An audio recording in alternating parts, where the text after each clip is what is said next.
Glenn, you're the first person I've really got to share so much of this with. Sitting there that night, couldn't pull myself away from just the desire to not exist anymore.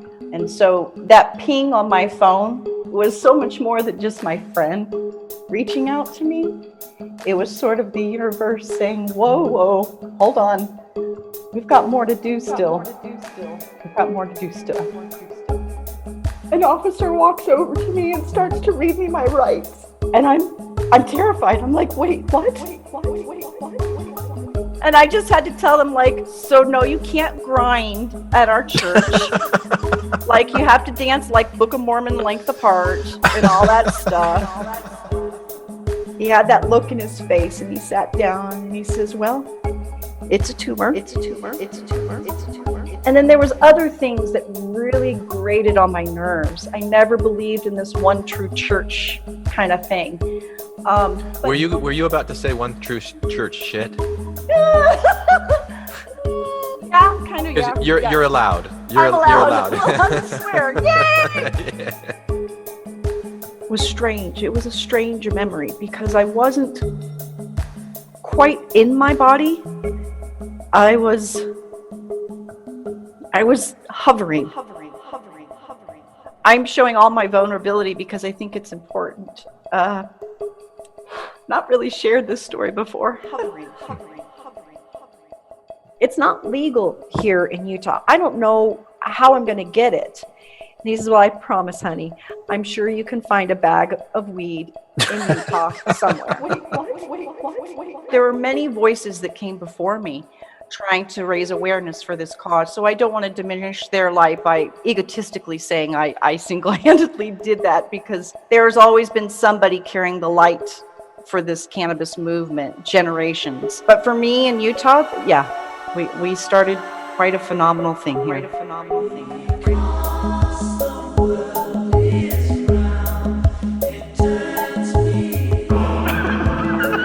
This is Infants on Thrones, the philosophies of men mingled with humor. We are the Quorum.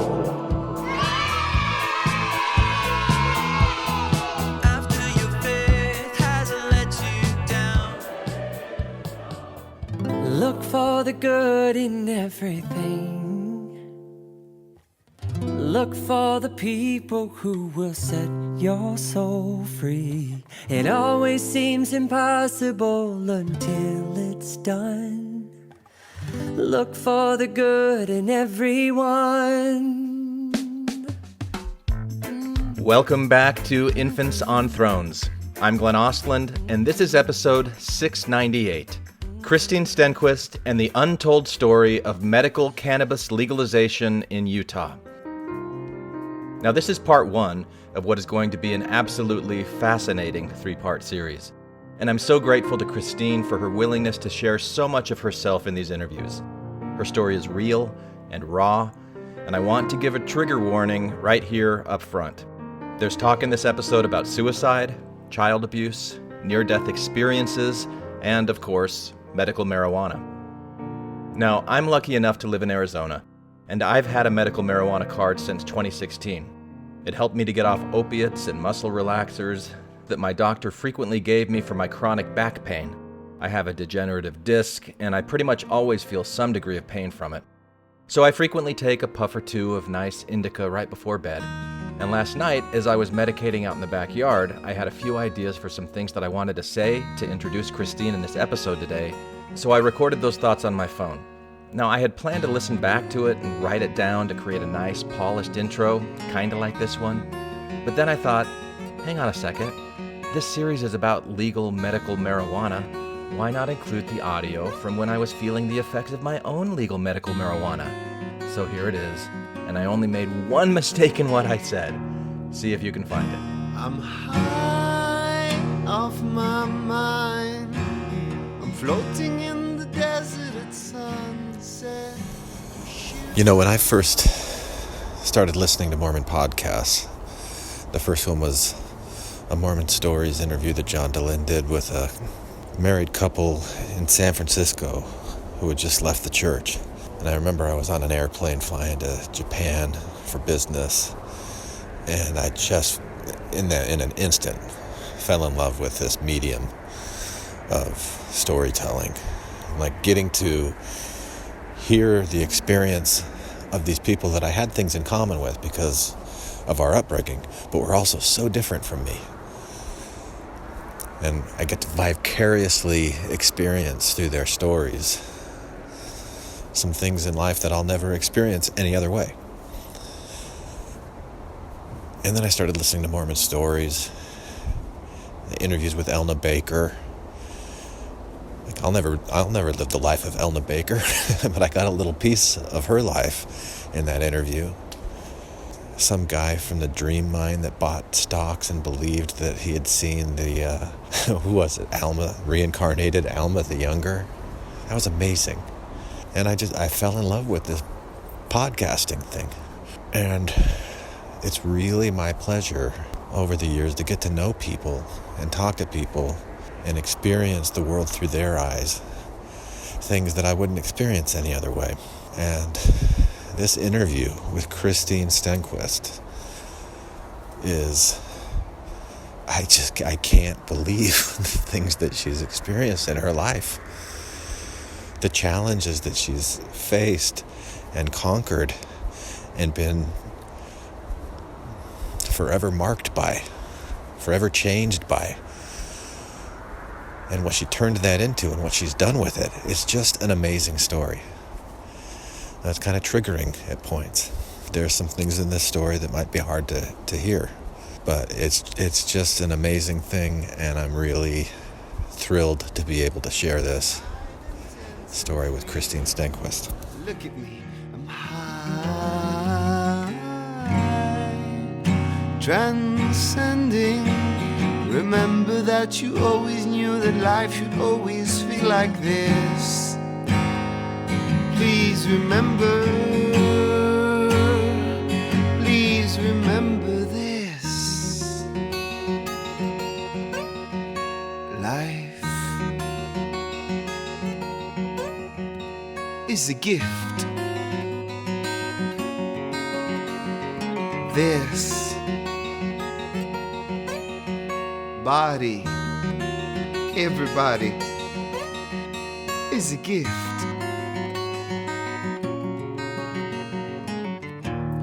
I use it, abuse it. So Christine, thank you for coming on Infants on Thrones. I'm really excited to do what's going to be a 3-part series that really started. So I think, was it a week ago? I think it was last weekend. Mm-hmm. I was in Las Vegas for a work conference, and I hate Las Vegas. And so I just sequestered myself in the room the whole time. Yeah. And I was looking through Facebook, and I saw this post, because we have 34 Facebook friends in common. And, and so I want to start with this post because it really piqued my curiosity. I read it, and then I reached out to you, and then I found out so much more about you than what was revealed in this post, and just fascinating. You've got some really fascinating stories to share with the audience here, and it all started with this post. So if you're okay, I'll read this. And you posted this up October 23rd, 2020. And you said, in January this year, after struggling with a severe bout of depression and chronic pain, I visited with my pain doctor. No new treatment for my condition, as I had suspected. I left the clinic, walked to my car, and cried. Brain surgery recovery is one thing. My ongoing battle with trigeminal neuralgia, how'd I do? Very well. Okay, trigeminal neuralgia and complex migraines for the last 24 plus years, on top of recent professional and personal struggles, left me empty, beyond empty. I had nothing to give others, let alone myself. Several days later, in the midst of an attack, I found myself sitting on suicide hotline. Fear-stricken at the darkness enveloping my thoughts, it turned to even more distressing experience to receive the prompt sent to my phone that there were 17 people ahead of me. For hell's sake. Then the universe sent me a message, well, a meme, from my irreverent and satirical pal. I laughed and sent him my not-so-funny screenshot. He called immediately and sat on the phone with me for several hours until I purged my current cloud of despair and self-loathing. Enough. I came up with a plan to get help. My amazing doctor had suggested ketamine as a potential treatment for my hemiplegic migraine attacks, depression, and pain. I was ready for anything. My body and soul ached with such anguish. I found a clinic in my city. Sunrise came, just a couple more hours before I can set my plan in motion. Luck again, the clinic had a cancellation. I tried to keep my expectations low. I've had years of pharmacological failures, but this was desperation. My ideation was reaching a concerning level. I entered the clinic broken, found hope and my new path on my exit. Eagerly, I reported my results to my doctor. I continued the 6 treatments. I'm profoundly grateful for the experience. Since then, I found other psychedelics that have enriched my spiritual journey and healing. As I did with cannabis, I want to help raise awareness to the benefits of other therapies. My encouragement to my friends, followers, and yes, even you haters: continue to educate yourself, seek answers wherever it may lead, and always use proper harm reduction protocols. Hold on to hope and be proactive, friends.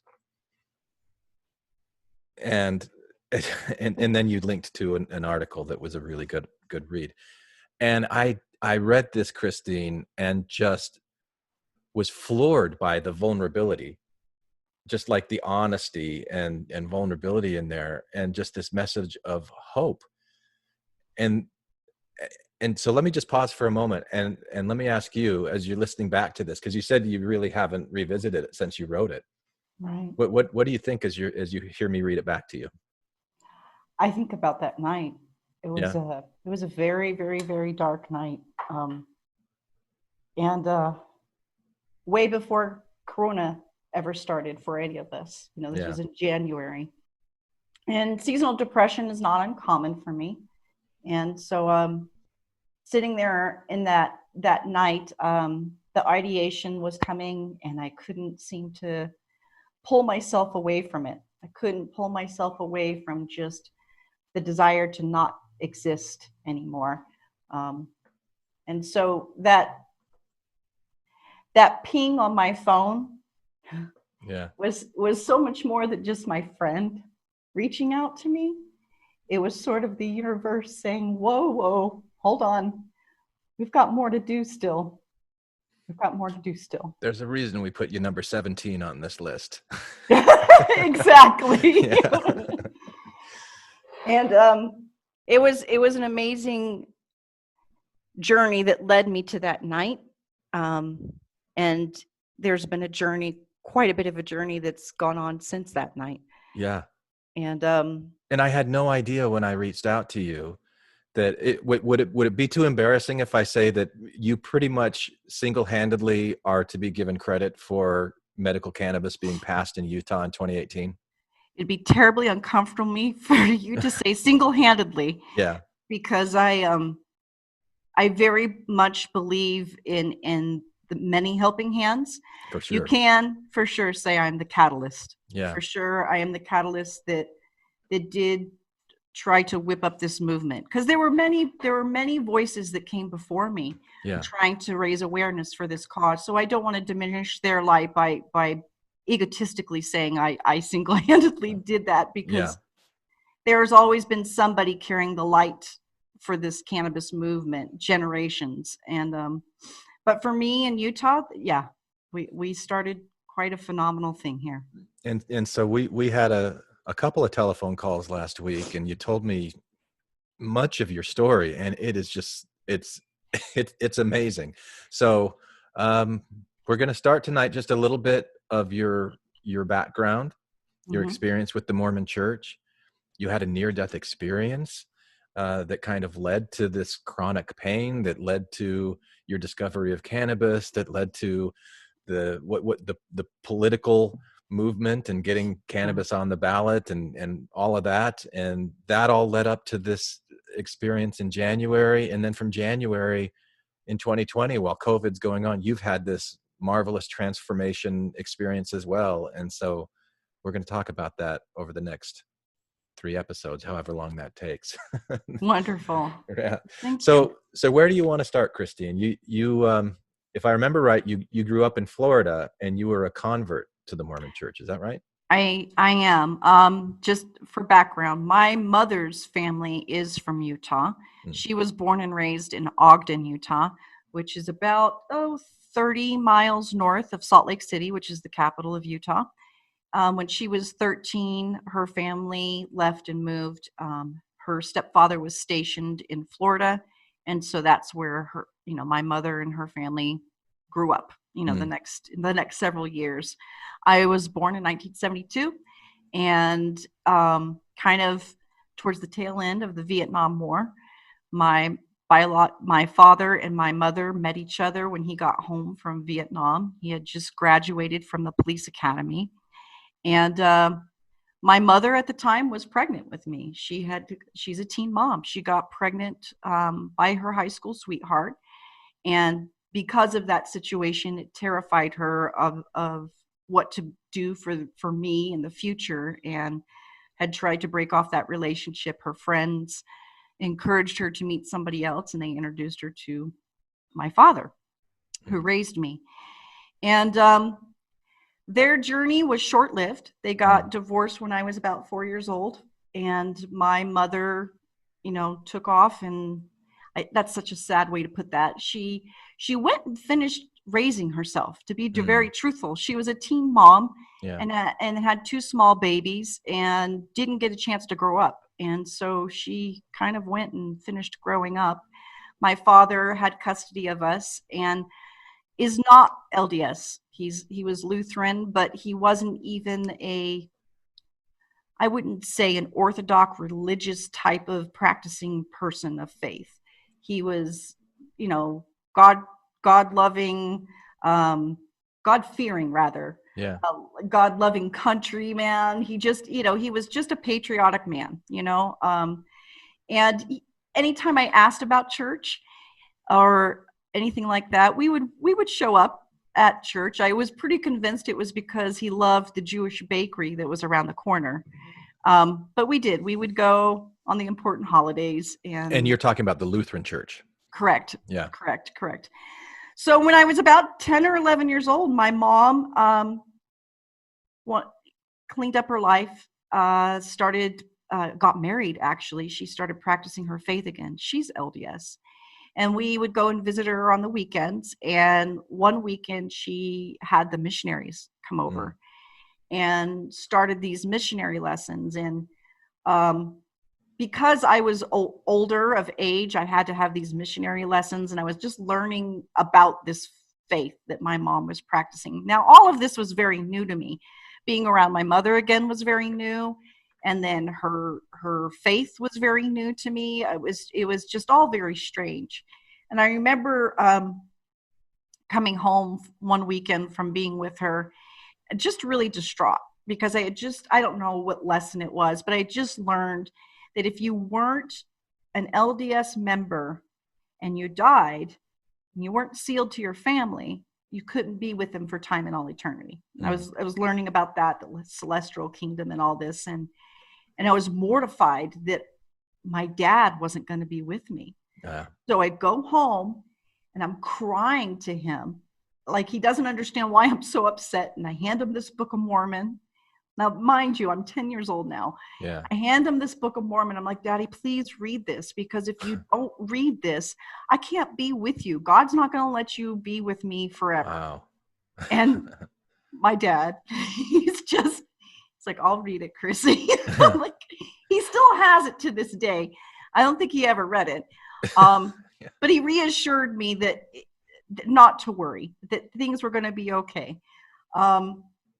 My father let us get baptized into the faith. He didn't have a fear of these types of things. It meant a lot to my mom.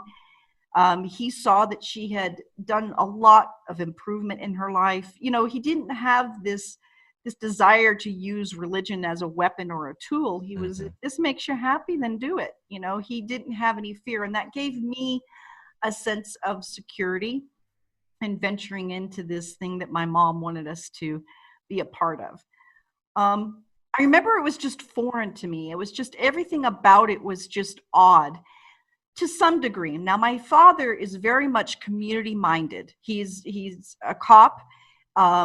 He was on the local, police baseball league. He was always in the March of Dimes. We were always doing walks and festivals and doing fundraisers. Like, it was he was very community minded. And it seemed like there was always a family in our neighborhood or his buddy's neighborhood that we were helping. So when I started practicing a religion, this faith, there was a lot of community to it. I didn't realize until I got much older and until I moved to Utah that it was only if you were LDS or if they were trying to fellowship you to get you baptized. But so some of it I really enjoyed. Some of the teachings of the church I enjoyed. I enjoyed that sort of fellowshipping of others. And then there was other things that really grated on my nerves. I never believed in this one true church kind of thing. Were you about to say one true church shit? Yeah, kind of. Yeah, you're allowed. I'm allowed. You're allowed. I'm allowed to swear. Yay! Yeah. I just didn't believe in that one true church shit because it doesn't make sense to me. Yeah. But just for your audience to understand, I also don't pull for football teams. I also don't believe in USA as number one. I don't have, I never felt that. It felt very weird to me and very exclusive, and I just didn't view our world and our universe and people like that. So it was fine until they would start getting like that, and then I was very much turned off by the faith. Yeah. And I tried to not have those deep discussions with people. When it got too much into the doctrine and the Kool-Aid drinking, I just was like, I'll pass. There's only so much of your marketing bullshit that I can handle, and that's just not the place I can go. And this is as you were a teenager in Florida. In Florida. Well, I had moved from Florida to Arkansas. My mother had gotten married, and this gentleman was a private pilot, so we moved to Fayetteville, Arkansas. And at the time, for some of your listeners, they may know, the now Elder Bednar was Bishop Bednar for me. He was my bishop and then my stake president. And I really had a very fun, dynamic ward growing up in Arkansas. They were very, you have to understand, it's the mission field. So there was just very few of us, a whole ward was an entire city, you know, so you have the Fayetteville ward or the Springdale ward. And so, there was few of you. And so you seemed to really kind of pull together, and like a family. So I really enjoyed my teen years growing up in sort of that environment. It was very sheltered, though. I was very, very sheltered. My mom didn't want me to have friends that weren't LDS. She really didn't want me to go to activities or school dances or things like that weren't with LDS friends or wasn't LDS related. Was she trying to protect you from making the mistakes that she had made? Of course. Yeah. Of course. And I think any mom would, she just pulled the reins a little too tight. And I wasn't a rebellious kid. I just wasn't by just nature. You were saving that up? I was saving it. I had some big plans in Utah I had to do in my 40s. So I'm just going to save that. But it was an interesting time in the 80s growing up as an LDS member in kind of the Bible Belt in Arkansas. The neighbors across the street for us, they used to have anti-Mormon rallies. Wow. They would put signs in their yard and people would come over and it seemed weird to me to hate another group just because of their religious practice. So religion to me was always just this weird tool that seemed, and I learned this as a teen. It seemed to be this weird tool that was used to just reign over people, to tell them how they weren't good enough or how they should strive to be something better or different. And it really started to bother me quite a bit in my teen years. And I say that because we used to fellowship as teens, you know, and mutual, you invite people to come to the dances or to mutual activities. You're taught very young in the LDS faith to be missionary. Yeah. Always. You're always proselytizing. And I just wanted my friends to come to dances that I could go to. Yeah. Because you couldn't go to theirs. I couldn't go to theirs. And I just had to tell them, like, so no, you can't grind at our church. Like, you have to dance like Book of Mormon length apart and all that stuff. You know what I mean? It was but they loved to come because it was a different atmosphere. You know, I remember I could have fun with my LDS friends that was a little different than having fun with my school friends. I seem to have some really witty LDS friends, and I don't know if like the clean humor made you be more creative or what. I don't know. But I enjoyed my teen years quite a bit, even though it was sheltered. I'm glad that I had some of those, I guess, bumpers up in the gutter, you know, that I didn't, I mean, I had a few things going for me. My dad was a narcotics officer in Miami. He literally was Miami Vice. Yeah. So, you know, I grew up with sort of, you know, behind the blue shield. You know, I had some protections from substance in the sense that I just didn't have a deep desire for it. It was in my world, it was just not I had a cousin and an aunt who had substance problems, and my father was always having to pick them up in different scenarios. And I just remember hushed voices of him grumbling about this, but trying not to spill too much to me and my brother about, you know, the substances and everything else. And, you know, in the 80s and Miami, cocaine and everything else was just, it was at the height of it. You know, it was just so thick in our culture then. Can I ask you, so as a teenage Mormon, because you mentioned that when you were 10 years old, you were really concerned about your dad's eternal salvation and being sealed together as a family. But then you started recognizing that the religion was kind of a control mechanism and things about it that you didn't like. Did you ever feel like you had kind of a personal relationship with Jesus or the Holy Ghost or God? Like how did you feel about that part of the religious experience? We're being honest here. Yeah. It felt a little contrived. I felt, honestly, as a young child going to fast and testimony meeting. Now, you have to understand, I didn't have those experiences every Sunday up until I was 10. So I didn't have that programming that this was natural and normal. Yeah. So as a kid, to experience these people who go up and bear their testimony, which I don't know what some of these people thought was a testimony, but it felt more like, I think that's a journal entry. I don't think that's, do you know what I'm saying? Yeah. Here comes Sister Anderson. Right. Going to be in for a 20-minute cry.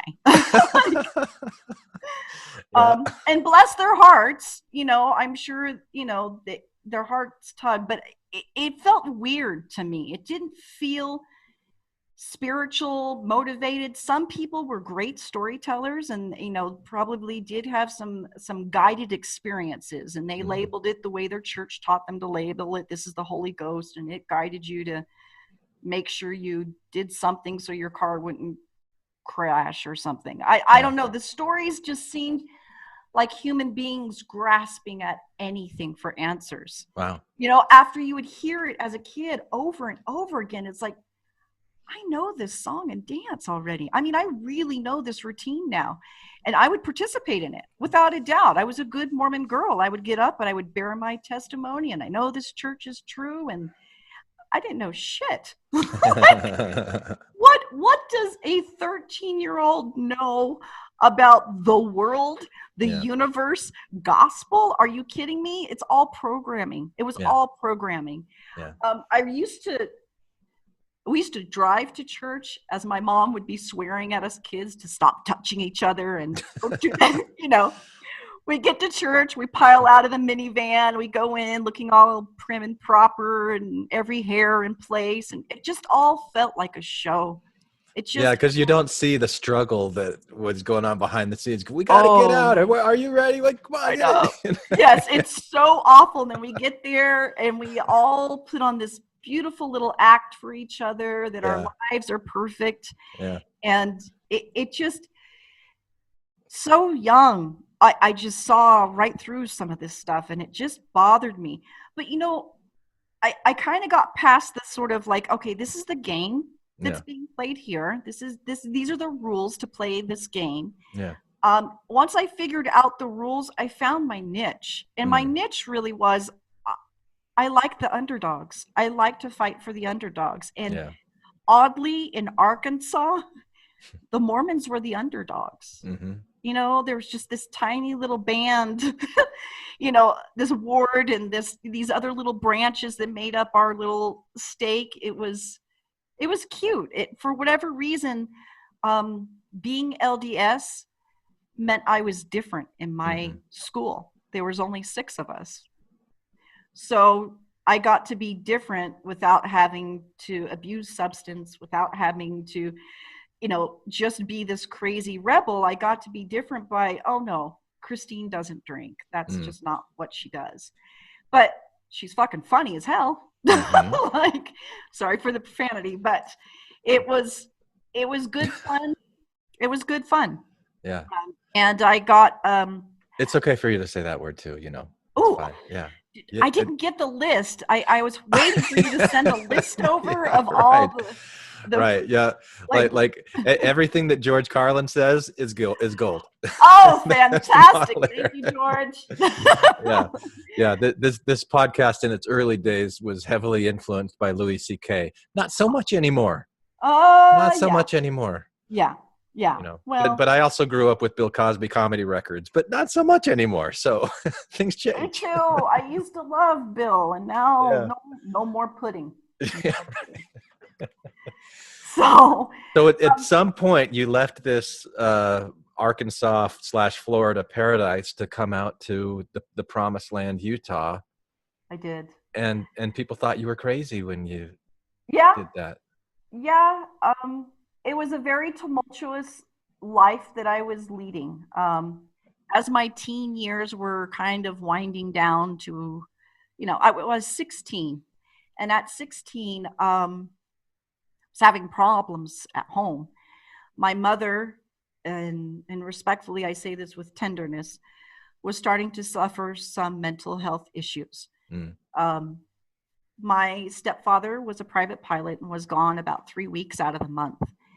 And this had gone on for quite a number of years. And so my mom developed a nickname in our ward that wasn't very kind, but I'm sure people thought it was funny. They used to call her Widow Woodard. And because she just sat in church alone, she did she was a Relief Society president. She was a primary president.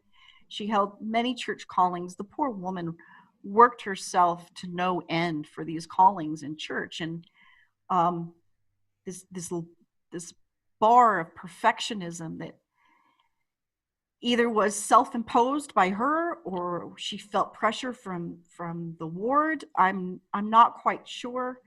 But there was pressure there to perform. And she started to really deteriorate. She became very physical. Her temper was just completely unpredictable. You just never knew what was going to set her off. And things got worse, and it got to a point where I finally had to move out of the house. My physical being was being threatened. I had a younger brother whose physical being was being threatened, and he had to move out, and he had moved out two years before me. But before the departure, it was an Easter Sunday. I wasn't living at home at the time. I was living with one of the ward members. And she invited me over. We were trying to have a discussion to see if we could repair family relations. And I just told her, I don't feel like I belong anywhere. I don't feel like I belong in this home with you and Woody and your children that you guys have, that created this little family. I don't feel like I belong with my father in Florida and my brother. I don't have a place. It's really hard. And that's when I learned about my biological father and this sort of family secret that the cop that raised me wasn't actually my biological father. And I remember sitting on that couch just stunned, that you kind of always had a sixth sense about something, but it was never conveyed to you. He was the father that raised me, the cop. He was always so respectful, but very distant and very cold, not affectionate. And this started to explain a lot for me and my upbringing.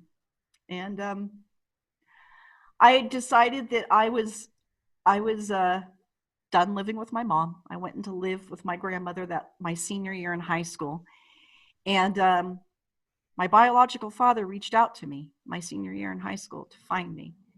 And I wound up meeting him and moving with my mother and him. They wound up getting married. It's a very bizarre story, I'll tell you. Those two wound up getting married. My mom had left her temple marriage, and that marriage just kind of had been on the rocks for some time. Being gone 3 weeks out of the month will do that to a it marriage, will, I think. Yeah. It definitely caused some problems. Yeah. She left that marriage, and a lot of weird things happened between there. And I think they're important to talk about for your listeners, because I think they will identify with some of these things that happens in the Mormon culture that I find very sick, and they need to stop. Yeah. In order for my mother to marry my biological father, she insisted that he do the missionary lessons and get baptized. Had he grown up in Utah as well? No? No. This is just the Mormon culture. Yeah. This is what we do. Yeah. This is what we're taught to do. I can't marry you unless you're LDS, which sets the marriage up for all kinds of problems. Was he in Florida then? Yes. And so your mom moved back to Florida? He moved back to Florida from Arkansas. Yep. And so he did those lessons. He did all that stuff. And I moved there with them, and it was miserable. It was a chaotic mess of misery, and not to get into too much of that, but there was a lot of deceit on a lot of adults at the time. I was 17, almost 18 at the time, and I met a lot of my younger siblings. He had been married twice before, had 6 children or something like that. It was a Brady Bunch gone wrong. It was just gone. Brady Bunch from hell. It was awful. It was just, he had a couple of baby mamas with, a few children. He had some girlfriends. My mom walks into something she was not prepared for. And it turned into a chaotic mess. And so he wasn't forgiven of all of that stuff once he got baptized? Oh, well, this all happened after he was baptized. The baby mamas happened after he was baptized? No. He did have some baby mamas after that too. Oh, gee, okay. I feel so bad because I'm sure they'll hear this podcast. But you know what? It's life. It's life choices. Look, I'm not casting any kind of negativity. I'm just telling you, look, life circumstances. We're presented with choices in life, and we do our best to navigate them. And some circumstances are messy. And this happens to be a very, very messy situation where adults did not put up boundaries, and it made for a lot of problems for children, and for just it was an entire community that was affected by all this chaos. Wow. I could not handle the environment. I had caught him, my biological father, stepping out on my mother. They were married. And I confronted my mother. Her reaction to me was violence. She attacked me, and it was because of hurt and pain. She didn't want to hear what I was telling her. I decided it was done. The best thing for me was to move away from these people and this environment. It wasn't something I could deal with, but I really felt like I had nowhere to go. Yeah. I'm not connected to the father that raised me, the cop. I'm certainly not connected to my parents. I can't trust my mother's family. Where do I go? And I felt like completely helpless. So at 18, were you in the church at this time? Was this? I was an LDS member. When I moved in with my biological parents, I had stopped going to church. They weren't going to church. Oh, they were not going to church. So even though your mom had him get go baptized through all the motions, then they weren't attending. No. She, because he was even questioning the validity of the church. He started going through the doctrine and, challenging that it was a sexist church and, all this other stuff. So it was a very weird time. I mean, I even got into an argument with him that I threw the Book of Mormon and it hit him in the head. And I said, maybe that will knock some sense into you. I mean, it was just a very chaotic and troubling time as a teen. I'm the one that's about to turn 18 and be an adult, and I'm watching the adults in my lives act anything but. It was really hard to deal with. After catching him in a situation that I felt didn't honor my mother, and again, understand, I'm almost 18. What do I know of relationships, really? I just felt like my mother was being dishonored by him stepping out, and I just wanted out of this environment. Yeah. With no real solution, and I had nowhere I felt to go. I cleaned out a medicine cabinet. I emptied a medicine cabinet. I was dealing with bulimia and a bunch of other issues because of this trauma that I just kept dealing with the grown-ups in my lives. And I just felt like because of my existence was causing so much turmoil. My mother's family had always had this layer of resentment towards me, and I never understood where it came from. But once it was common knowledge that this man that they didn't like was my biological father, it felt like it was open rein to just bash him, which was really hard because I genetically make up half of him. Mm-hmm. And whether they understood it or not, as a child, it's hard not to sit and think, well, is half of me awful? Is half of me terrible? Is half of me all these things? And if I'm not that half, am I my mother's half? Because she's not exactly balanced, And so it was very hard. And as I'm emptying out this medicine cabinet, I'm crying. I'm crying to myself because I'm like, I'm done. It was a short life. I'm done. I'm not doing this anymore. It was really hard to exist and not feel wanted by your parents, who were so caught up in satisfying their own cardinal flesh that they did not see the children that they brought into this world were suffering so terribly.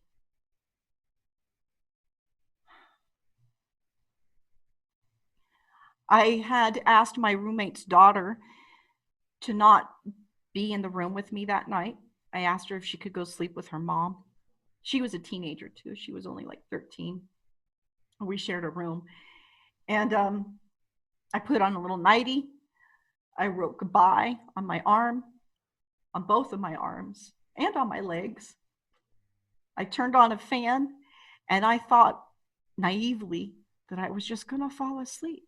That's what happens. You said you cleaned out the medicine cabinet? Yeah. Pharmaceutical, everything. There was everything. I have no idea. Vitamins, pharmaceutical drugs, like anything that just had anything that was in there. Yeah. I left the preparation age, but that's what saved you. That's what saved me. Yeah.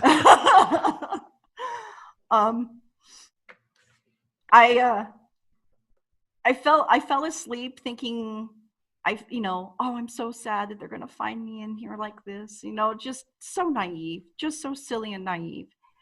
The next memory I have, I am vomiting all over the bathroom floor. And my roommate comes running in, and She says, "What are you throwing up? You didn't eat." And I yell out, "Pills." And they put me in the car. They drive me to the hospital. They tell the emergency room what's going on. I have my stomach pumped. I have a tube put down my nose, and I'm in the hospital for 2.5 weeks under high observation because it's a suicide attempt. And because I'm 18, I'm allowed to say who can or cannot be in my room. And I tell them to keep my parents out. And I spend the next 2 weeks just sitting in there trying to figure out what now. What now? I'm released to a mental hospital because that's the protocol for Florida. Right. Once you go from, they get you stabilized. And I'm showing all my vulnerability because I think it's important. Not really shared this story before. While I was in there, I met somebody who was also struggling and decided that it was wise to start a relationship with this person, then go back home to my family. And from being released from the hospital, I go to this guy's life. We just start a relationship together. And I find myself very quickly pregnant. And I've just walked into the same chaos that my parents were creating. It was just a chaotic mess of just nothing was stable. Nothing was absolutely stable. We try to make a go of it. We get married. We moved to Tybee Island, which is in Georgia, to start our own business. We're getting into timeshares, which is very Florida. And as we start this business, I've come to realize I'm dealing. My husband is manic. He's manic bipolar, and his mood swings are quite off the charts and very similar to my mother. And I very much understand why I was drawn to him and everything else. But this is a lifestyle I just can't sustain. Yeah. I start discovering he's having affairs, and I'm done. At this point, I have a 4-month-old baby. And the last thing I'm going to do is have this environment. This is not the example I want her to see a strong woman in. Right. And my extended family, my mother's extended family, my grandmother and aunt and uncle moved to Utah. And I had called my uncle because I have battled with depression for so long. And I called him in one of my low moments. And I said, I'm struggling here. They paid to fly me out to Utah. I flew out here in 1991, 2 days before Christmas, with a borrowed $50 in my pocket and a few boxes of clothes for me and a baby of 4 months old, and started a new life in Utah, of all places. I remember as I was about to venture out here, my high school boyfriend was about to head out on his mission. And I told him that I was leaving to come to Utah to be with my aunt and uncle, and how excited I was. And I remember him saying to me, he says, "Why on earth would you be excited to move where the saints are the worst?" As he's getting ready to go on a mission? As he's getting ready to go on a mission. Wow. But, we grew up out in the mission field, and that's sort of the rhetoric we always heard, like in Utah, the saints are the worst. And I never knew that reference. I didn't know anything about that. I just remembered anybody who was from Utah that moved into the ward were crowned these king and queens of some kind of royalty or something. And I always thought it was odd. Yeah. But you know what I'm talking about. Yeah, because I lived in Indiana for a long time. We had similar things. And sometimes they'd come in and they're like, "Oh, you guys are doing it wrong. We need to change things up here." Yep. And oh my gosh, please, if anybody's listening to this, don't do it like they do in Utah. I moved to Utah, and that was quite a culture shock. It was really quite a culture shock. I was very excited. I remember retorting to his comment, well, maybe I can go there and make a difference. And you did. I did. You did. I did not. Yeah. Yeah. So there. So there. Caught me speechless on that one. I remember thinking how arrogant it was to think such a thing, but it was a bit tongue in cheek. It's a tough place to live. It's an even tougher place to live with your family if you decide you don't believe in this anymore. Yeah. And as I started living here, it was very quick. I was 19 when I moved here. It was very quick for me to realize that something's off. Something is desperately off. It was such a very strange gaslighting. That is like the perfect word for it. It is the very strangest type of gaslighting that goes on in Utah. I learned as my children got older that I needed to LARP. I don't know if you know what LARPing is, but live action role playing. I had to kind of fake my Mormon background in order for civility to even take place. Yeah. Not just with me, but for my children, especially. If you're not LDS, your children aren't going to have playmates in Utah. That's just a reality. And if you don't use the code words, you're not going to have friendships. You're not going to have jobs. You're not going to have a lot of things. It was a very strange type of experience to have. I mean, the only other thing I can compare it to is like racism. Now I'm from Miami, so I've seen it. I understand it. And it happens within all cultures. It's not just a black and white thing. I mean, we had Cubans, Miami's an international melting pot. So everybody has dislikes from everybody. Yeah, I lived in Japan for several years, and there was a Korean girl in the office that I was managing, and she would be the recipient of prejudice from a lot of the Japanese. So it's not even an American thing. Right. It's all over the world. It is, absolutely. When you move to Utah, there is a type of religiosism. I don't know. If you don't practice the faith in a certain way, and there is that, because I didn't know what a Jack Mormon was until I moved to Utah. I'd never heard that term before when I grew up in the mission field. Maybe I just wasn't plugged into the right crowds. I don't know. But if you didn't practice the faith the right way, you were not deemed a real Mormon, which was a very strange thing to me because, like, look, dude, I know Catholics. Like, you're fine. You're a Catholic. You go and you to confession. You're still a Catholic. Like, you do whatever you need to do. And this was not. This is not a religion that is passive by any means. At any rate, while I was here, I started to pull away from this church. I started to challenge it. And of course, the first people you challenge it with is with your family.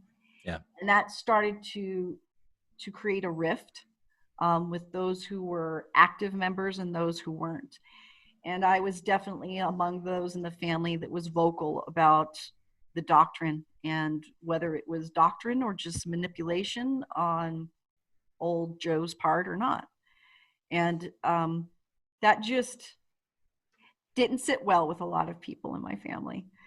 And so, like a lot of LDS members, you start to see this sort of division happening between the non-members and the LDS members. And our family was no different. We suffered that. And those who had the magic powers of the priesthood would like to tell others in the family how to live. I'd just like to point out for the listeners that you just did air quotes around magic powers of the priesthood, because they're not going to see that. Sorry. And they probably heard it in your tone of voice, but I just wanted to make sure they know there were air quotes around magic powers. Oh, I just find it ironic, because I heard that all through my teen years, how males of our species are granted with magic powers and women have magic uteruses. And I always thought that was a bunch of bullshit too, but I have a I little. don't know. That can be pretty magic. My uterus. Okay, the uterus might be kind of a magical organ, Yeah. but I don't know if it's the same as these magical priesthood powers. Yeah.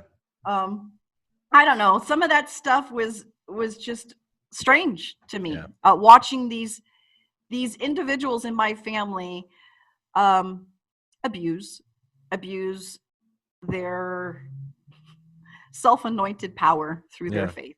Yeah. Which I had such a hard time with it.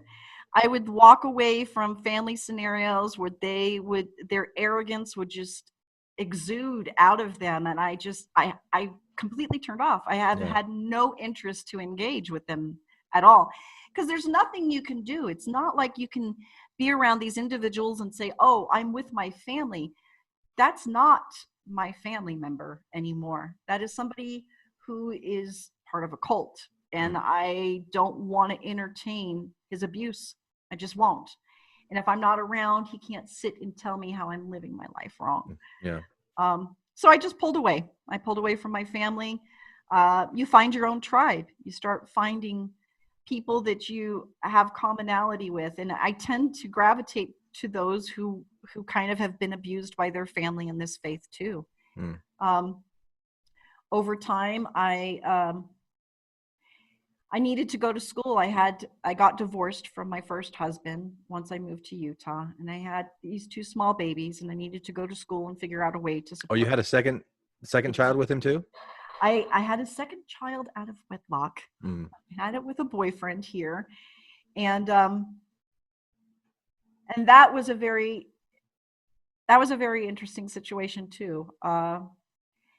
Very young, and got involved with an older gentleman and got pregnant. And again, I have no shame in sharing my life experiences.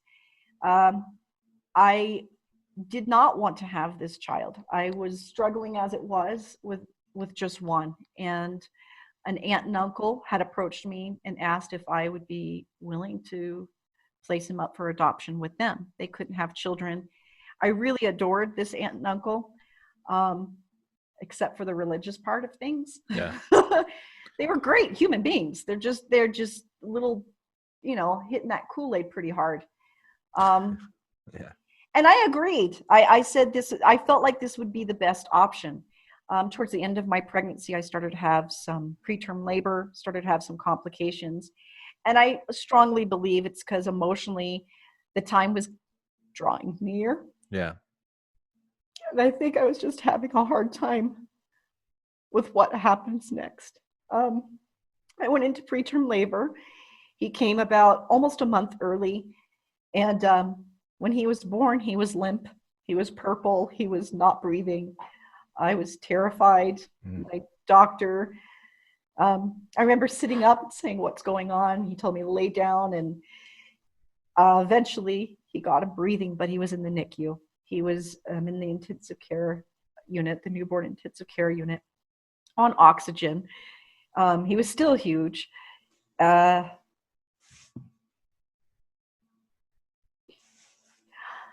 didn't see him.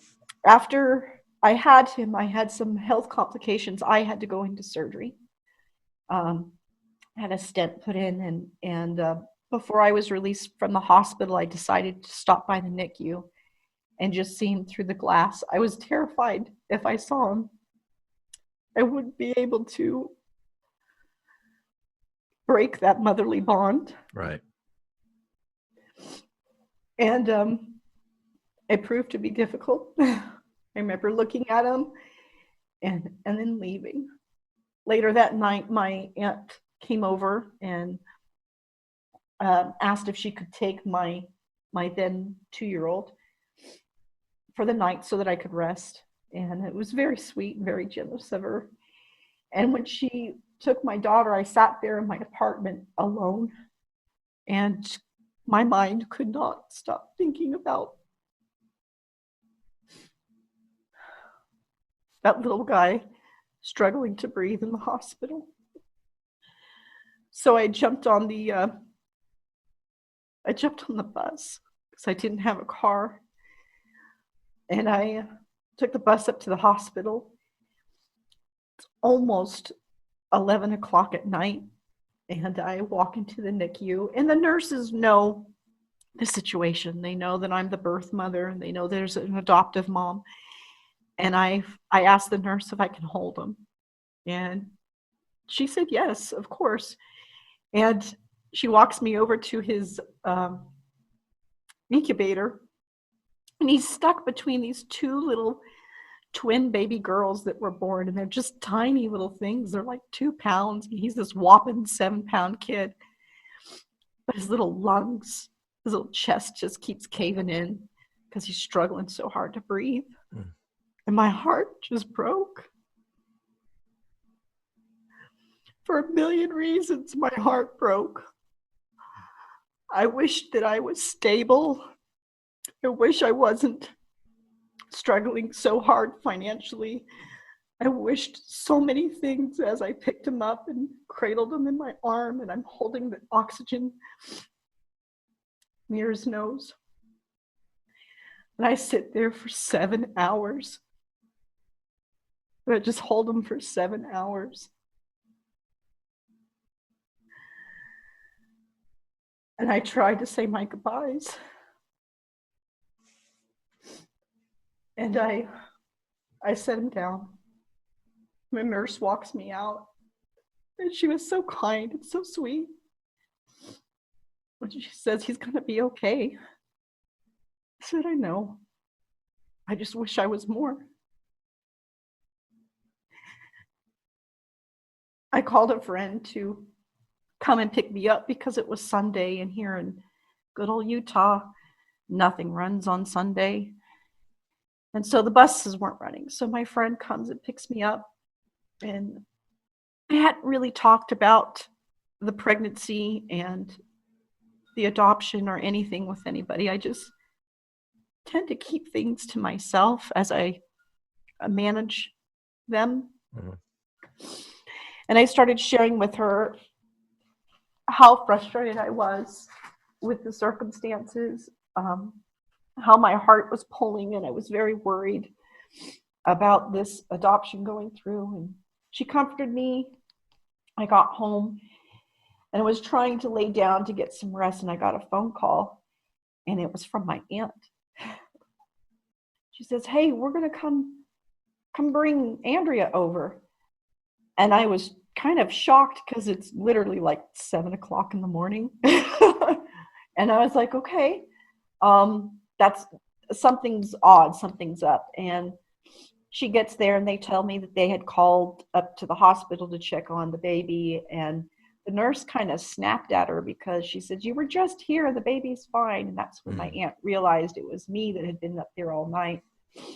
And she walked in and said, Chrissy, I'd rather have all 3 of you than just one. Meaning she'd rather have me and my daughter and my son than just choosing my son if it was going to hurt me so badly that I'd have to pull away. And I chose to keep him. And it was a scramble because I had nothing. I had no crib, not a diaper, nothing. And I knew that this meant that a lot of family members were going to treat me very poorly and coldly, which happened. And I lived with that choice. I knew it was the right choice. I brought him home. He was on a heart monitor. He was hooked up to all kinds of machines. But I knew that it was the right choice for me to have him with me. And it was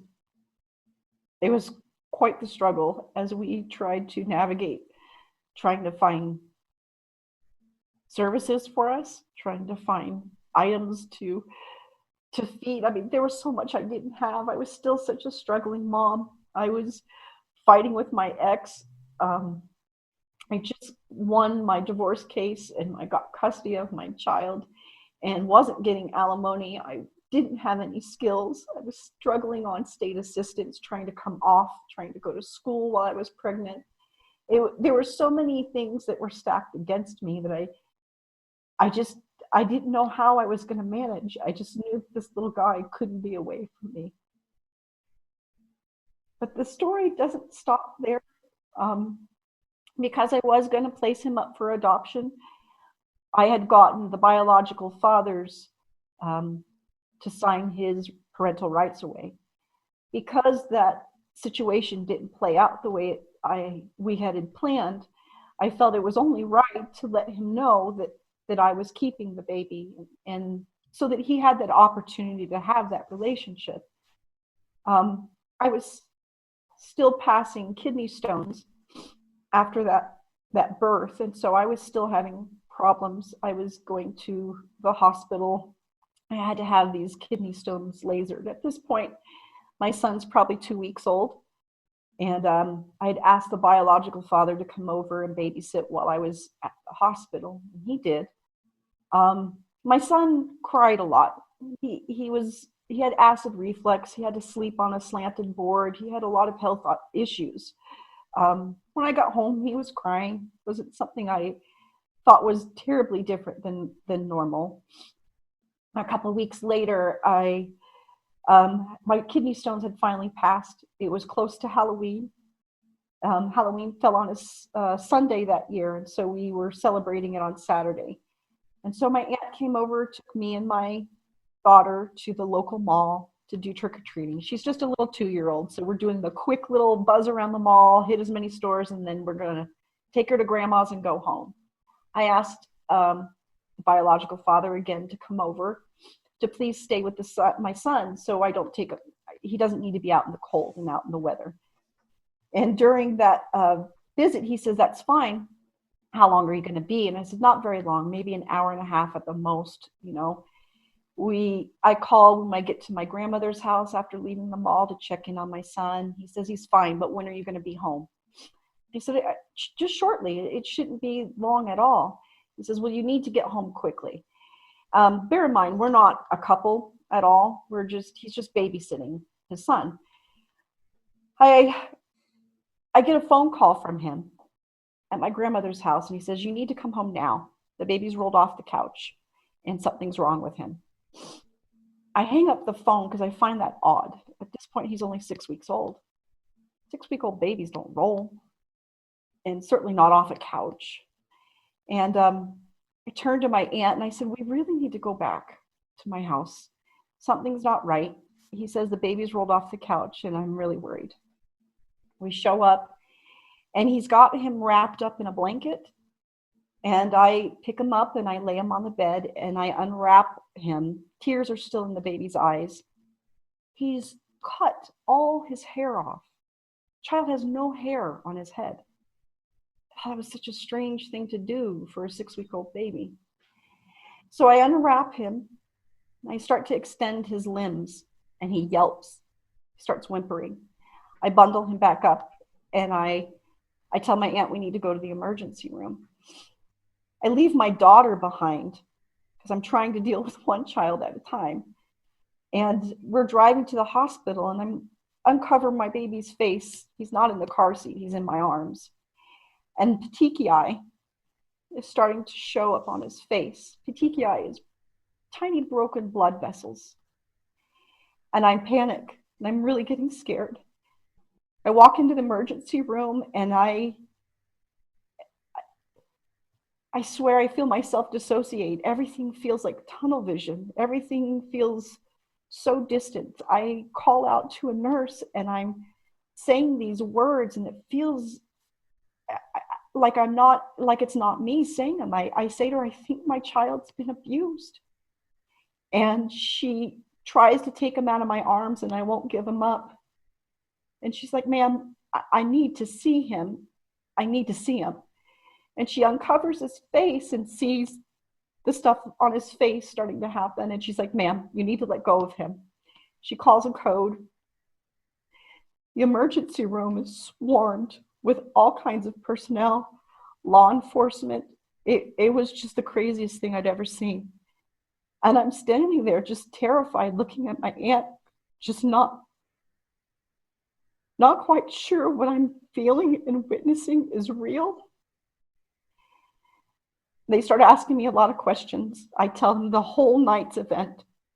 I tell them we were out trick-or-treating. I tell them I wasn't even home. And they said, where's your daughter? And I turned to my aunt, and my aunt's like, I'm on my way. She drives back to my apartment. And under the instructions from law enforcement not to engage with this gentleman, just to bring the child to the hospital because they want to check and make sure nothing's wrong with her. They put her through the testing and x-rays and everything else. Sitting in these x-ray rooms as my children are being x-rayed, and I'm just horrified at what I'm experiencing at this moment.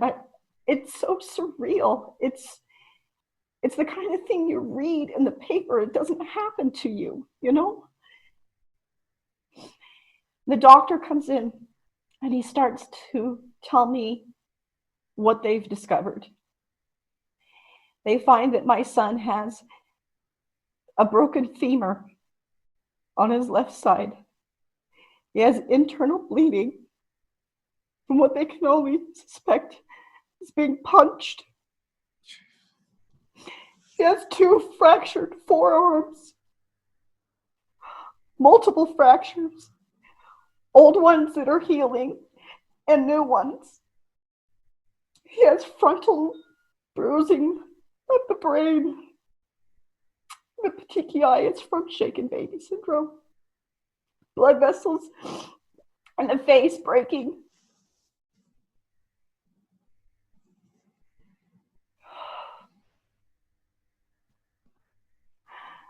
Stunned. I had no words.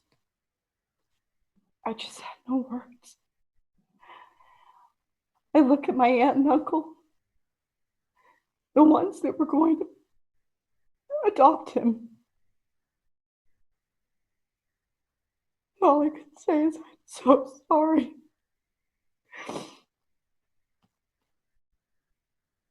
An officer walks over to me and starts to read me my rights. And I'm terrified. I'm like, wait, what? I didn't do anything. I wasn't there. I asked for my doctor to be called in because I was taking my son to my physician nearly every week. There's medical records of me caring for this child and making sure he was safe. Me telling my doctor how concerned I am that he's always crying and I don't know why. And I start to tell these law enforcement, let me put him on the phone. You guys will hear, I will get a confession out of him. Let me get him on the phone. So I get the baby's father on the phone, and I proceeded to chide him in a way. I had him crying on the phone. I was so disgusted. What kind of man does that to a baby? And I told him, if you had any shred of decency, you would call the police station right now and turn yourself in. These motherfuckers are reading me my rights for something you did. And he did. Wow. Called the police. They came and picked him up. My child was getting fitted with a body cast. It was a nightmare. It was an absolute nightmare.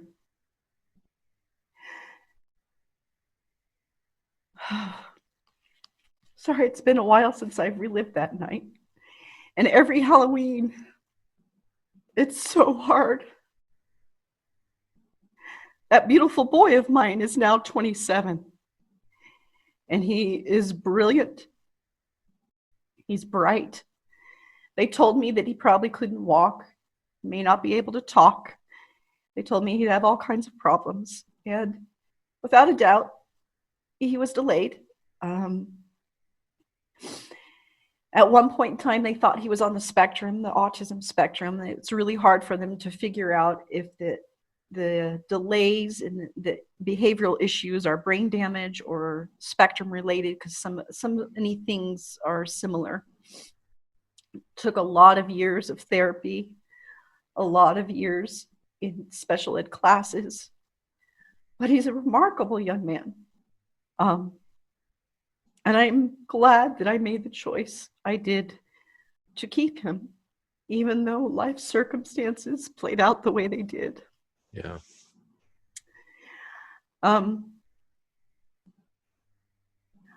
I had him when I was 21, and it was time for me to make sure that I could provide for these two little ones that I brought into this world.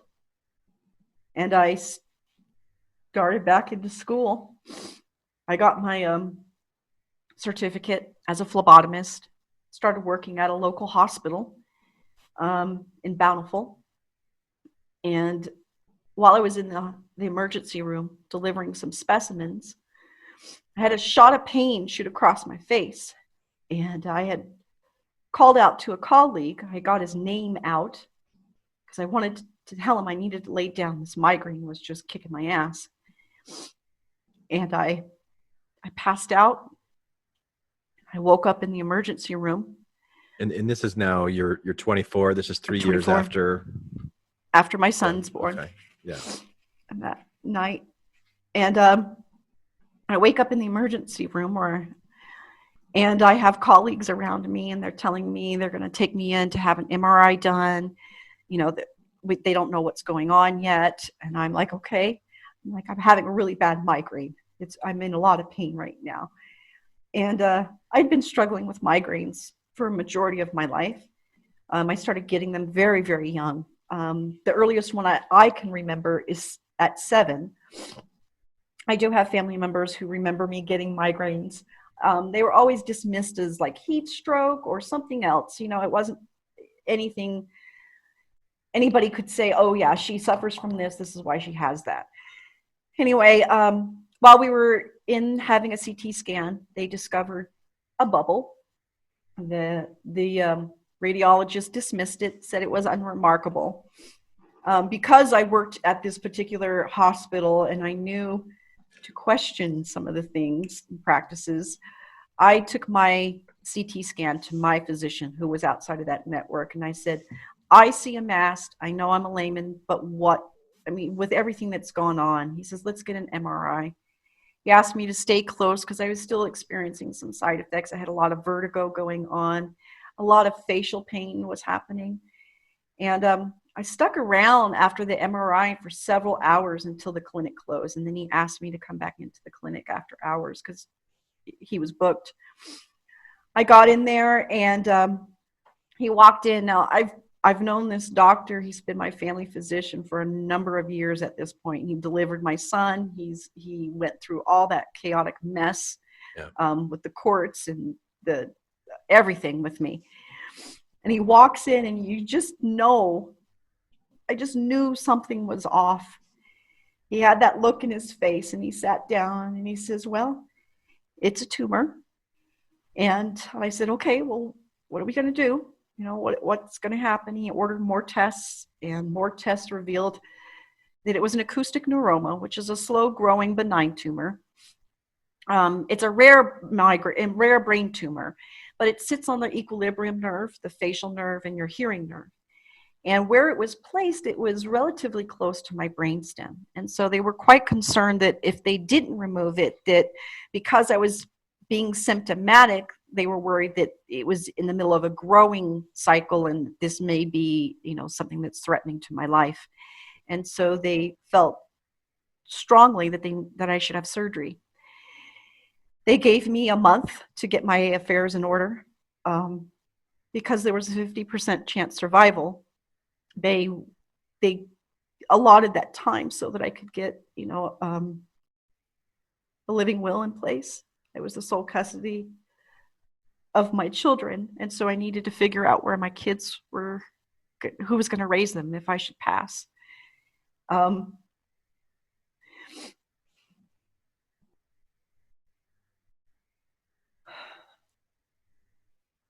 was really quite angry with the tumor discovery because at this point I was just like, holy hell, this just life of mine is Not quite what I was hoping it would be. Mm. Just felt like the cards were constantly stacked against me. So God was not a friend of mine, and I even questioned his existence because I felt like he had forsaken me up to this point, if that was a reality. And as the time drew near, I was awake those last few hours before surgery was supposed to happen because I wasn't going to spend my last hours on this plane of existence sleeping. I was watching my kids, and the alarm went off at 4 for me to get ready for the hospital. And I reluctantly got down on my knees because that's how I'd been taught to pray. But this wasn't a prayer. It was a bargain. I was bargaining. And I just said, if you give me more time with my kids, I'll be whatever tool you need me to be. I just want more time with them.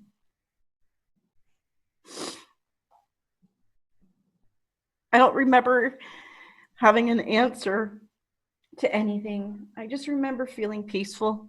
Just whatever will be, will be. That's all I just kind of felt. I walked in, got my babies ready for the babysitter, got myself in the car, and off we drove to the hospital.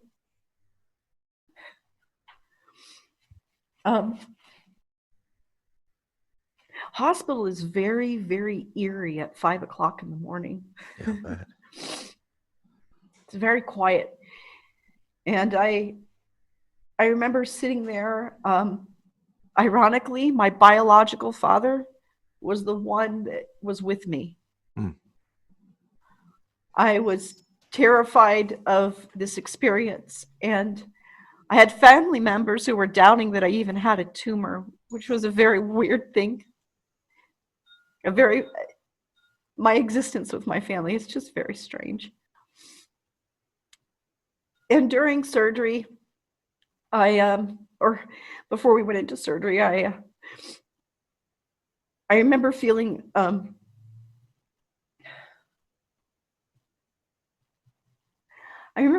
like something was about to change. And I just didn't know what, but there was just this sense like life as I knew it was just not going to be the same from here on out. And it was a weird sort of reconciling with it. I don't know how to explain it, but it was a weird sort of being okay. I went into surgery, and the surgeon hit a blood vessel after getting 40% of the tumor, and they couldn't stop the bleeding. I was supposed to be a 3-hour surgery, and I was under for 9 hours. I had stroked because I was hemorrhaging on the brain and slipped into a coma, and was there for 3, almost 4 days. When they wheeled me into the recovery room, my first memory was strange. It was a strange memory because I wasn't quite in my body. I was hovering. I was looking at myself and looking at my father. And my ex-boyfriend and his friend were walking into the room. They had pushed back they were sliding curtains that were in the room. It was a recovery room. It wasn't like a real room. It was like right off of the surgery room kind of thing before I had a room on the floor. And I heard his voice and saw myself flip him off, and I laughed. I remember laughing at that, thinking it was so funny. But my father jumped up and ran out of the room, and they got the doctor.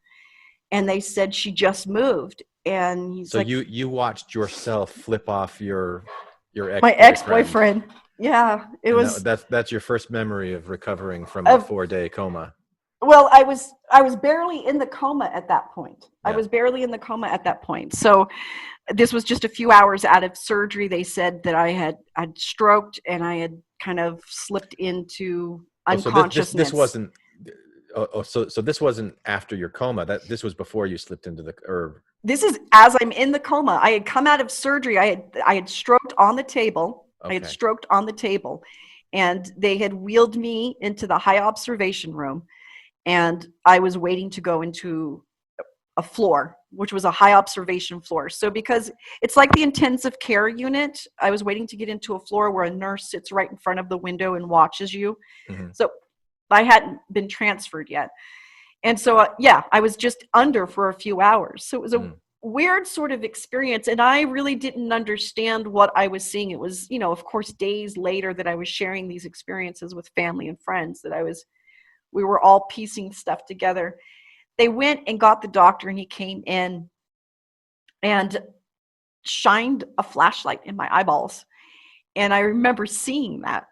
And again, this just sort of internal chuckling going on because I have no real understanding of what was happening. I just remember being so far inside me or distant. It was just such a very strange feeling. So you were watching, like, from outside of your body, you were watching a doctor shine a flashlight in your eyes. And I saw it, though. And then you were also seeing the light coming into your eyes, like, at the same time. Yes. So weird. It is very, very weird. And all I can think is the brain plays just crazy tricks. There was so much of this experience that I shared with you before that I don't have all the answers to. All I can do is share the experience. Yeah. I'm not trying to sell anybody anything.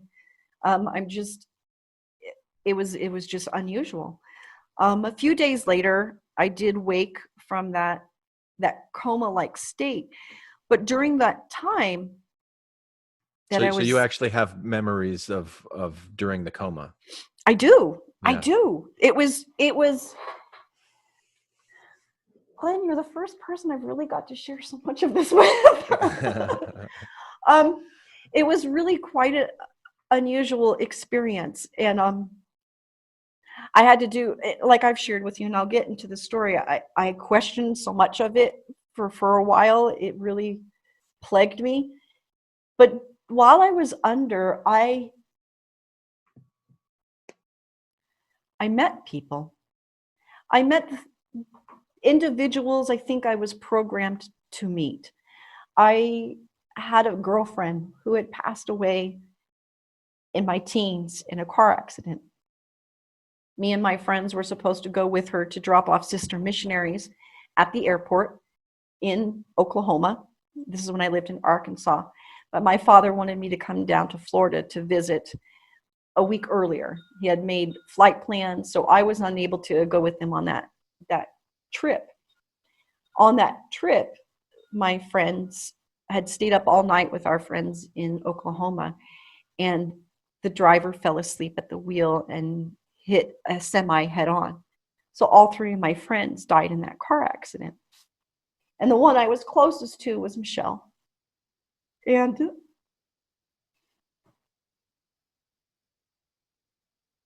during my coma,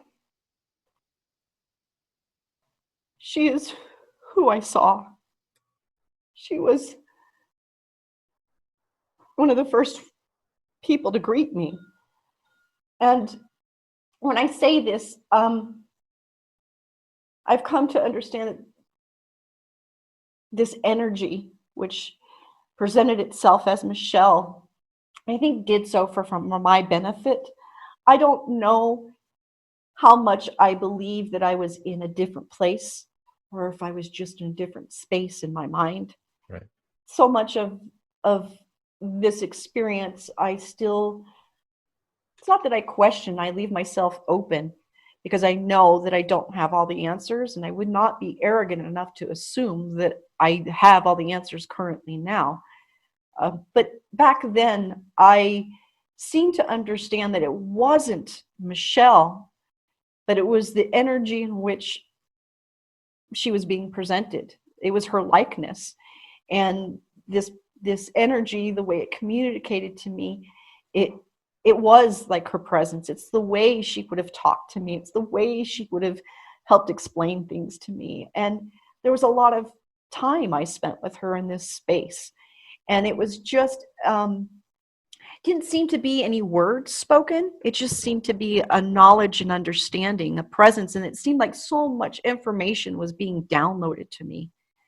Another person that was presented to me, which always I questioned because I never met her in real life, was my paternal grandmother.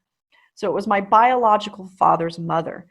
I never met her as a child or anything, that they were just removed from my life, but she presented in this altered state. And the image that she presented, like I described to my biological father, because it was alarming to me that this presence was around, that this energy was present in my room. And it wasn't just them. There were other energies that just kept presenting themselves. And it started to freak me out. Yeah. Really, really bad. I started asking about my pain medication. I was concerned that I was hallucinating, and I started questioning if they were giving me too much. And this was while you were in the coma? No. This is I was having these things happen while I was in the coma, but I had started to come through. 4 days later, I was awake. These energies were still presenting themselves.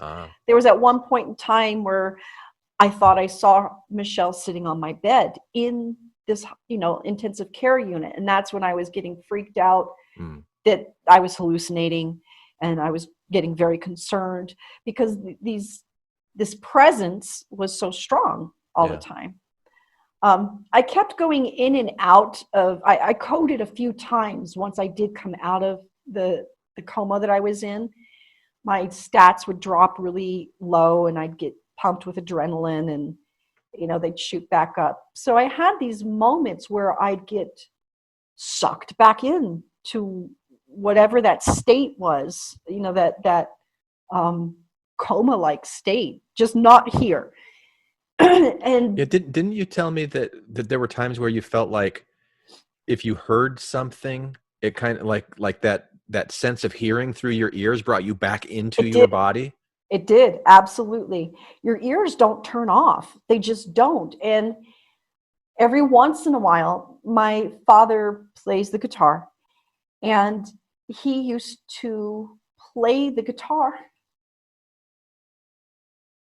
for the entire NICU, the entire intensive care unit. You would hear him playing just beautiful melodies, and I would hear it, and it would sort of snap me back to reality, or to this plane of existence. I remember at one point in this sort of teetering back and forth before I sort of really truly committed to the body, sort of being asked, not sort of, very intentionally being asked if I wanted to stay. And I didn't know what that meant, but it was stay and you won't have to have this pain anymore. And the tug back was my children. Hearing that music playing from my father, knowing that my children needed me so desperately to get back to them, I made a solid commitment to go back. Yeah. And that's when I kind of stuck in my body. I don't think I coded any time after that. And I just stayed present, and the pain was. What do you mean when you say coded? My heart rate dropped, and nurses had to come in and give me medication and resuscitate me because I was still teetering. I don't think I was ever, paddles were never drawn out at that point, but I'm definitely given adrenaline shots to get my heart rate back up. Yeah. It could have been that they were struggling with my pain meds. They're giving me too much because I was in a lot of pain. And so when I would dip down low, I think that's when I got close to the other side and it's weird to term it as the other side, because once I left the hospital, because I had stroked, I spoke funny. I had a slurred speech that was pretty significant. I had a lot of facial drooping on the left side still. They didn't cut the facial nerve, so that was a true blessing. But I'm deaf in my left ear now. And I have a lot of residual nerve damage from just the cutting and whatnot. And then the trigeminal neuralgia seemed to be exacerbated by all of this nerve mucking about. So when I was sent home from the hospital, it was an intense recovery. It was, all my senses seemed to be shot. The body just took a major shock. Yeah. Can I ask you a question? Because you had Yes. mentioned that you were getting downloads while Yes. you were in this place, that there was communication that was coming from, whether it was Michelle or whether it was your grandmother or whether it was energy that was kind of portraying themselves as that to you. What do you remember what the messages, what the information in these downloads were? I did then, very vividly. I seemed to talk about it all the time with anybody that would listen to me. I can't hold on to much of those memories, to be very truthful. There was a lot of weird imagery. I just remember, like, it all seems strange. And again, I think my imagination was pulling at things so I could offer some kind of explanation to myself as to what I was seeing. I remember sitting around a sort of glowing table, having conversations with people, but not actually talking. These cups of blue liquid, very strange imagery that I saw. They were sitting on the tables, but nobody seemed to drink it. It was I kept thinking, like, all these little pleasantries that were there were for my benefit, to put me at ease for some reason. And I just remember not getting, I wanting more. Like, keep talking, keep telling me more, and trying desperately to understand everything that was being said, and just being overwhelmed with information. I used to, after surgery and once I got home with this speech impediment, it was funny to hear me talk, but I couldn't stop talking. Everything that was going on with me, I wanted to share with people. And I was in a tremendous amount of pain all the time, so I never slept. So women in my apartment complex would come over and have coffee with me, and they would just sit for hours listening to me ramble on about life and just what it might be after this existence. What are our connections truly about? I really was questioning everything that I had believed before. I started to get a little nervous about sort of the for lack of a better word, premonitions, or things that I would know without having real insight to have known those things. One of these examples among many, showing up at the right place at the right time. I'm sure we all have those incidences, but being guided there, and not just with me alone, like having my mother with me saying, okay, we're supposed to turn here, and we turn at this place, and we're supposed to turn here. Now talk to this person, and then that person being exactly who we needed to talk to, and they took us exactly where we needed to be. Another situation was a woman who, she came to visit me, and I held her hand, and I gasped because I said, oh my God, you're pregnant. How wonderful. I literally saw her child. It was the strangest thing to touch her hand and to see this flash of imagery and just be excited. It came with a whole slew of issues, but she was in fact pregnant. There was some circumstances around it. These things kept happening, and it started to freak me out a little bit. I shared it with my doctor, that I was concerned that one, that I was not mentally well, that something was going on, and I was worried that something was wrong with my brain, that I was having these types of feelings. I'm not that type of person. That's not something that was common for me, to have premonitions and that kind of thing. Yeah. And I asked him if he would please recommend a psychiatrist that I could go see, because I wanted to make sure that I had my faculties. I just was really worried about that. And I did. I went and saw a psychiatrist, and there's a much older gentleman. He was very nice, very kind. I shared my experience, the things that I saw, and his answer was, some people are very blessed to be so close to the veil. Right. And I remember thinking, what a typical fucking Mormon answer. I just, sorry. I wanted something more profound. I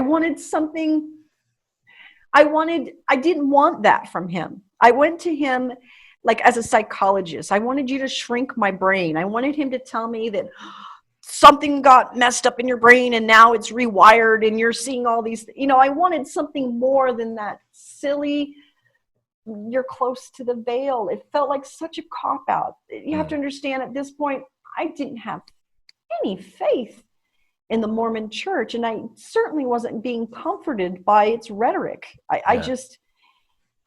I thanked him sweetly, and I left and decided I was on my own to figure out what was going on. And it led me, I started researching something called the God experiment. And it was this study about this neuroscientist who did, and this brain surgeon did open brain surgery and could touch different parts of the brain to induce God hallucinations. They could actually make the person induce these hallucinations where they think they see God and everything else. So I thought for sure, I read that study, I thought for sure that's what's going on. That's absolutely what's going on. I've had this brain hemorrhage. My brain's rewired itself. It's going through different pathways and it's sparking new things. That's gotta be what's going on. And over time, as my body started to really struggle with recovery from this brain surgery and more symptoms and ailments started to produce, I hushed that gift, that curse, whatever it was. I was embarrassed about it. I didn't want to talk about it with anybody. I started shutting it up. I just didn't want to practice being in tune to it. I dismissed it. And I let the physical reality of pain and suffering of my body be the thing that grounded me to this plane of existence. That to me was the only thing that was real, was pain. Wow. How many of your friends and family members know this story? Or are they going to be hearing it now for the first time and going, Christine, why didn't you ever talk about this? Well, my mother for sure knows this story. Yeah. My brother, a couple of my brothers definitely know this story. My ex-husband, who I was starting to date at the beginning of this, he definitely knows the story. He also knows I hushed it. And I hushed it shortly after I got a premonition one day about his father passing away. And I told him, I said, if you want to know, I'll tell you. He's like, no, don't want to know. And I was right on when he would pass away. And that was really troubling for me years later to have been right. That I told him he'd pass away in 5 years, and he did in fact pass away 5 years later. But that was shortly after that incident when I watched my soon-to-be husband tell me he was not interested in hearing any of that. I decided it was not a gift. That's when I decided that I was ashamed of whatever this was, and just decided to ignore it. Yeah. You know? Wow. Well, thank you for sharing that with me, Christine. And so I know we're going to wrap up this. There's much more to your story. I'm just amazed at how much you've shared, and just the level of vulnerability, honesty, just the hardships that you've gone through in your life. It's just, I don't really even know what to say about it, except, well, thank you for sharing that. And I love you. Oh, thank you. You know, like the bravery to share this, and then what you went on to do, which we'll talk much more about next time. But to set the stage for that, after this recovery, you were still having issues. You were still having a lot of pain for like 16 years. You were in bed. Right. Is that right? That's correct. So after brain surgery, I was unable to return to the workforce. And so I had to apply for disability, state assistance, and food stamps. And I had to spend the next 16 years bedridden and housebound trying to recover from all of this. And you were on like some kind of cocktail of pain medication, and I was on a fentanyl patch. I was on all kinds of pharmaceutical drugs, and that had been the norm for me for all of that time. And I had hit a pain wall, and which was typical. And my doctor was like, you know, we're going to have to admit you into the hospital and start weaning you off these pain meds. Because at that point in time, it had been about 6 weeks I wasn't walking. I was starting to waste. I was having a hard time keeping fluids down, let alone food. It just wasn't happening. And I had talked to my doctor about.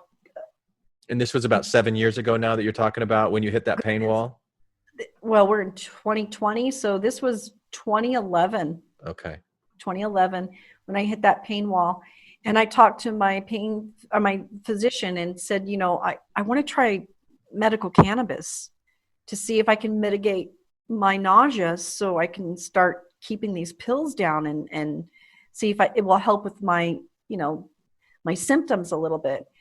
And he discouraged me from doing anything illegal. Utah is not a legal state for medical cannabis. And he sent me to a pain clinic. And at this pain clinic, they started me on a prescription called Marinol, which is synthesized THC. Mm-hmm. And when I started that therapy, I got a little bit of relief in the beginning. About 2 weeks in, though, it became very psychotropic, and I could not function. I just was not functioning very well. It was causing me more problems than good, which I wasn't terribly surprised. I'd had many failings with pharmaceutical drugs. But before I discontinued this, I went searching online. I Googled Marinol, and it led me down some rabbit holes and some pathways on medical cannabis. I started reading different terminology about cannabinoids and CB1 receptors and all kinds of new lexicon of words that I was learning. And I discovered that whole plant cannabis had more qualities that were medicinal than this synthesized THC. Yeah. So I wanted to try it. I wanted to try Marinol. And so I called my father that raised me, the cop. And I said, Daddy. The Miami Vice guy that the was Miami fighting Vice against cop. the drug. Yes. Yeah. Because as a child, this issue became a problem in our family because my brother, who was a senior in high school, was caught with marijuana in the house, and my dad kicked him out. Mm. So it was a big, ugly issue so many years ago. But here I am in my 40s now, and I'm telling him, Dad, I'm not getting relief with this, and I want to try actual medical cannabis. I sent him studies, and he's like, Chrissy, try it.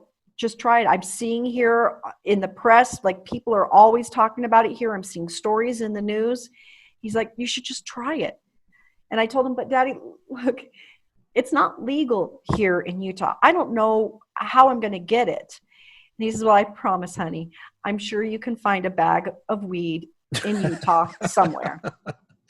And sure enough, I did find that bag of weed. Mm-hmm. And I remember looking at it and just being kind of shocked that like this was the remedy of some of these cancer patients and these other stories I was reading online, and just not, the reality was just too far-fetched. And so being somebody who was in the medical field and desperately wanted to go into nursing, that's where I was leading up to before the brain tumor happened. I was supposed to be starting school that fall. I documented. So we got our weed. I started writing in my notebook, took a hit off the bowl, how long it lasted, the effects I had. And I documented for 2 weeks this went on. As that went on, after 2 weeks, I decided I'm committing to this. And I had a conversation with my children because they are starting to smell something. I mean, we're not smokers. So, they're starting to smell these funny smell on mom. And so I have the talk with them about what it is I'm using and what that means and how we have to start limiting people coming to the house. We can't have people over at the house, which was already kind of a norm anyway, because I suffered from migraines and was always sick. My house is always dark, always quiet. There was rarely people over here to begin with, but now even more so because now I'm venturing into something illegal. I'm going to be using cannabis to treat and mitigate my symptoms. And so 2 weeks in, I'm getting relief. 4 weeks in, after 2 weeks, I'm starting to use my cane. I'm getting myself from the bathroom and walking down the halls. I'm using my cane again. 4 weeks into this, I'm starting to drive. 6 months into this, I'm driving again. 8 months into this, I find my way to Capitol Hill. I'm still using my cane. I park in the handicap spot. I had seen a flyer on Facebook that had talked about coming up to the Capitol to take a tour if anybody was interested. Well, at this point, I'd been using medical cannabis. I felt like I need to know how a bill becomes a law. Like, I need to figure this out. I need to share my story with somebody because this is amazing. At this point, I was starting to wean myself off of my pain meds and my pharmaceutical drugs. I had started at 6 months. I think I had stopped taking my nighttime pain meds and my nighttime sleep aid and was just using cannabis. And I continued to wean myself off. My doctor, knowing that what I was doing, he knew I was using cannabis illegally. But I was also going in every month, having him cut my meds down, having him take things away. So whether he approved or not, I think he was along for the experiment. I think he was just grateful that I was being honest with him about what I was doing. And I think he was mildly curious to see the end results. The end results are I showed up to Capitol Hill. I started talking to some of the people who were just standing around asking questions when we were on this tour. And the lady at the head of this tour says, you should come on Tuesday. On Tuesday is when the session starts, and I will introduce you to some legislators, and I'll show you how this all really works. Because, it was sort of an empty Capitol building, as this little group of people are running around. So I said, sure. And I begged my mom, please come to the Capitol with me. We both lived 30 miles north, and I rarely drove. I was always terrified of driving and having a pain attack while I'm driving or somewhere where people don't know me. My pain attacks get pretty bad. Those hemiplegic attacks present like a stroke. So I can lose my speech. My left side goes, weakness. I have tremors. It's really kind of scary looking. And so I never ventured too far away from home, but now I'm about to drive 30 miles 30 miles south to the Capitol, no less, to talk to some legislator to see if they'll pass a marijuana law. It was the craziest thing to even think in the state of Utah. But my mom bravely joined me, and we went up to the Capitol, and we got to meet a legislator. I was really thrilled to meet a female legislator because in Utah, they're just so rare. And I met this wonderful woman. Her name was Becky Edwards. And she was so warm, so welcoming, so friendly, encouraged me to get involved in politics, encouraged me to know all these organizations. And I had to come back the next day. And for the next 45 days, I was up at the Capitol every single day, absorbing as much as I could. It was so exhausting, though. I had not physically spent that much energy walking around the Capitol, going from one end of the building to the next. I mean, I still had a handicap sticker. I still used a cane, and it was just wore me out just to do that. And let's end here. Sure. And we'll pick up next time and talk about how how it's like the little engine that could after like going through hell and getting beat up by all these other things, and it's just the most amazing inspirational story, Christine, of your life. Thank you. I've been told to write a book before. Yeah. I don't even know how to start it though. Yeah, well we just have. Okay. Yeah. You're like, some shit went down. Put down the weapons that you use against yourself.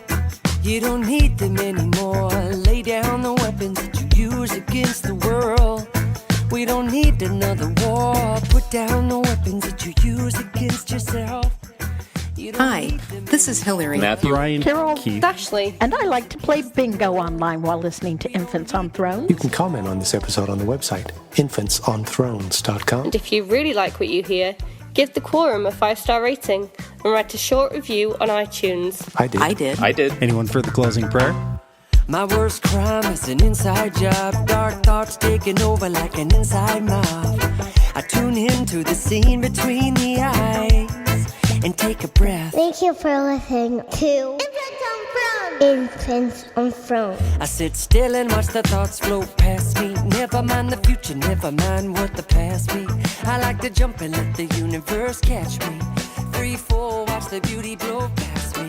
I keep my pockets light, destination in sight. Keep my actions elevated to compassionate heights. I'm walking past the fight, laying down on Sunday night.